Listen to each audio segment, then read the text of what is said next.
600만 투자자들이 고대하는 암호화폐 서밋이 오늘 밤부터 열리기 시작합니다. 자, 각 시간대별로 중요한 사안은 무엇인지, 어떤 시간대에 맞춰 우리가 대응해야 할지 단기, 장기 모두 중요한 이야기를 담았습니다. 여러분, 그리고 지금 미국이 파산 위기인 거 아십니까? 이런 위기에 처해 있는데 비트코인에 어떤 영향을 끼칠까요? 오늘 영상 역시 중요합니다. 본격적인 시작 전에 구독자 1만 5천 명까지 열심히 달려가고 있습니다. 저는 구독자분들과 함께하고 저 또한 구독자분들의 응원으로 브리핑하고 있으니 열심히 한번 달려가 보겠습니다. 자, 바로 본론으로 들어가겠습니다. 여러분, 작년에 비트코인 2024 기억하시는지 모르겠습니다. 그때가 작년 7월 27일, 28일 이때였습니다. 이때 비트코인 컨퍼런스를 기대하면서 트럼프가 대대적으로 암호화폐 수도를 천명을 했었죠. 자, 여러분, 이때 시간봉이 기가 막힙니다. 한번 보실까요? 컨퍼런스 기대감으로 이렇게 상승이 나왔다가 갑자기 개미 털기가 진행이 되고 다시 한 번 더 상승을 하면서 고점을 높여줬더니 또 한 번 개미를 털고 있습니다. 보이십니까?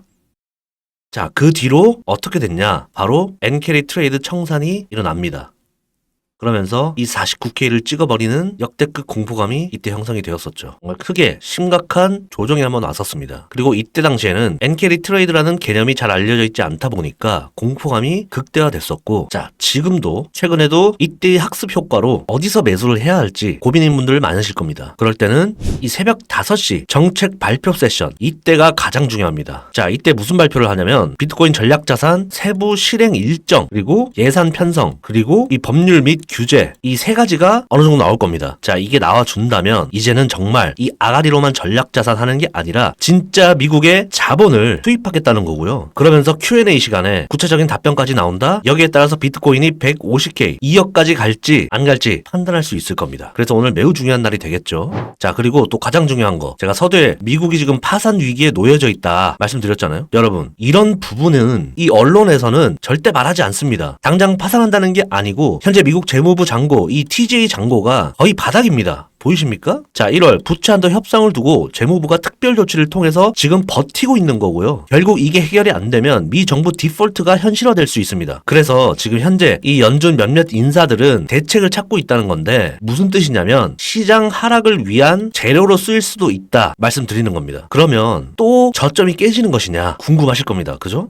그런데 우리는 또 트럼프가 있지 않습니까? 트럼프와 이 연준이 나서서 잘 해결해 준다면 또 문제없이 지나갈 수 있습니다. 관세도 그렇고 이 시장은 재료를 극대화해서 하락시키는 도구로 쓰입니다. 맞습니까? 매번 개미들은 거기에 당하는 거고, 그래서 제가 항상 몰빵하지 마라 말씀드리는 거고, 시장이 하락하던 상승을 하던 횡보를 하던 우리는 그 안에서 수익만 내면 그만입니다. 자, 오늘 아침 갑자기 또 이렇게 급락이 나왔는데 우리는 짧은 반등 구간에서 충분히 수익을 낼 수 있었고, 제가 공유드리는 이런 작도를 통해서 저도 똑같이 진입을 하고 이렇게 수익을 낼 수 있었습니다. 비트코인은 이런 급등과 급락이 크고 예기치 못한 이런 변동성 때문에 몰빵을 하지 말아야 되고요. 그래서 기회가 왔을 때 이런 자리들에서 수익을 내고 나오는 거죠. 모든 포지션 및 관점은 이 유튜브에서는 실시간 대응이 되지 않기 때문에 여러분 텔레그램 들어오셔서 같이 공부도 하시고 함께 돈 버셨으면 좋겠습니다. 어쨌든 현재는 이 추세선과 단기적으로도 이 채널이 가장 유효합니다. 만약에 반등이 나오면 이 중앙값에서 저항을 계속 받았던 것처럼 이런 곳이 매도 타점이 되겠죠. 그리고 지금 삼각수렴이 하나 만들어졌습니다. 그래서 이 부근이 매도 타점이 될 것이고, 떨어지면 다시 한번 이런 곳이 매수 타점이 되겠죠. 그 구간은 한 86.7K 정도가 될 것이고 윗구간은 91K 정도가 될 것입니다. 이 사이에서 왔다 갔다 하면서 아래로 갈지 상승으로 갈지 그림이 나오겠죠. 그런데 오늘 텔레그램에도 브리핑 드린 것처럼 서밋 전에 갑자기 이렇게 급락이 나온다? 그렇다면 반대로 서밋 중에 급등이 나올 수도 있겠습니다. 항상 차트는 선반영이거든요. 그런데 어디까지나 이런 부분들은 예측인 부분이니까 우리는 즉각적인 대응이 필요합니다. 그래서 큰 변동성에는 이렇게 크게 눌릴 때마다 아래에서 롱 받으면 되고요. 급등이 나오면 위에서 숏 잡으면 됩니다. 이게 말이 쉽지라고 생각하실 수 있는데 여러분, 이거 꿀팁입니다. 지표 발표나 뭐 연설 이런 것들 중에 급등과 급락이 나온다? 그러면 정말 짧은 시간 안에 수익 보고 나올 수 있는 좋은 찬스거든요. 이 전업 트레이딩 하시는 분들은 이거 아실 겁니다. 우리는 변동성을 먹는 매매를 해야 됩니다. 오늘 밤 11시부터 시작이 되는데 저도 웬만하면 여러분들께 대응해드리면서 좋은 자리 나오면 함께 텔레그램으로 공유해드리겠습니다. 중기적인 관점으로는 사실 가장 중요한 건 이 채널의 하단입니다. 이게 깨지지 않으면 당연히 당연히 상승 나오겠지만 제 영상 보시는 분들 아시다시피 채널을 찍지 않아야 상승할 확률이 더 높습니다. 지금 여기 추세가 하나 더 생겼잖아요. 그래서 떨어지더라도 이런 식으로 단기적으로 쌍바닥 만들고 시원하게 반등 나오는 게 가장 베스트입니다. 그래서 이 위 추세선을 건드려 줘야 돼요. 아직 지금 건들지 못했거든요. 이게 좀 아쉽습니다. 그렇게 따지면 이런 식으로도 추세가 하나가 형성이 되죠. 그래서 오늘 서밋으로 한번 건드려 주면 여기서 쇼타점이 나올 겁니다. 100% 여기서 쇼타점 나옵니다. 그러면 떨어졌을 때 또 여기서 매수할 타이밍이 생기고 여기가 저점이라면 여기는 강력하게 뚫어서 여기까지 갈 겁니다. 그러면 또 여기서는 충분히 눌릴 수 있겠죠. 그랬을 때 이 아래에서 내려왔던 추세선을 맞고 리테스트된 후에 또 한 번의 상승이 나온다. 뭐 희망회로지만 아름답게 흘러갈 때 이렇게 흘러갈 것이고 이 그림을 제가 오늘 아침에 이렇게 예상 경로를 만들어 드렸습니다. 영상에서 이렇게 풀어서 말씀드리니까 좀 더 이해되시죠? 어쨌든 지금 이 채널과 추세선 여러분들이 비슷하게라도 그어 놓으시고 이런 곳에서만 매수 타점 잡아도 여러분들은 시드가 우러날 겁니다. 절대 지킬 수 있는 매수 타점들이다. 이렇게 생각이 들고 계속해서 실시간으로 업데이트 해드리는 거 여러분들께 이렇게 텔레그램에 먼저 공유 드리겠습니다. 그리고 오늘 급락이 나왔던 게 트럼프 발언이 또 관세였습니다. 정말 지긋지긋하죠 이제. 자, 가장 큰 관세가 4월에 있을 거라는 발언과 함께 투자자들은 여전히 매수를 사리는 분위기입니다. 제가 방금 뭐라 그랬습니까? 4월에 있을 관세. 자, 지금 4월에 있을 거라고 날짜를 고정을 해두었습니다. 이 말은 이미 선반영이 되었고 막상 4월 되잖아요. 그 전부터 상승합니다. 이건 이 시장의 진리입니다. 그쵸? 이미 이때의 약재가 지금 선반영이 되는 거기 때문에 이미 이때는 올라 있을 겁니다. 4월은. 해소가 됐다는 거죠. 우리는 한 스텝 더 빠르게 관세 다음 무엇이냐를 생각해 봐야 됩니다. 과연 이 트럼프가 관세 때문에 사람들이 두려워하고 시장을 뒤흔들고 있다는 걸 알고 있는데 계속해서 이대로 냅둘까요? 즉 점점 이제 이 관세 악재도 사그라들 것이고 해소가 되면서 어느 순간 이 시장의 분위기는 반전이 돼 있을 겁니다. 모든 건 차트에 다 선반영됐습니다. 오늘 이 빔으로 어느 정도 선반영이 나왔다고 생각이 들고 물론 단기적인 거고 추가적으로 더 하락이 나올 수도 있겠지만 당장 이번 주는 아니다. 그리고 우리는 수익만 내면 그만이다. 현물은 여러분 좀 더 기다리십시오. 어쩔 수 없습니다. 지금 갑자기 이렇게 또 많이 빼버리는 바람에 이 정도까지 빠질지도 몰랐고 현금 있으신 분들은 계속해서 담아가시면 됩니다. 이런 자리 올 때마다. 지금은 현물 담는 시기가 아닙니다. 이때 담으셨어야 됩니다. 어쨌든 지속적인 브리핑과 작도 업데이트는 텔레그램에서 실시간으로 이어가겠습니다. 오늘도 시청해주셔서 감사드립니다. 도움되셨다면 구독, 좋아요, 댓글, 공유까지 부탁드리고요. 양질의 영상으로 다시 찾아오겠습니다. 소송이었습니다.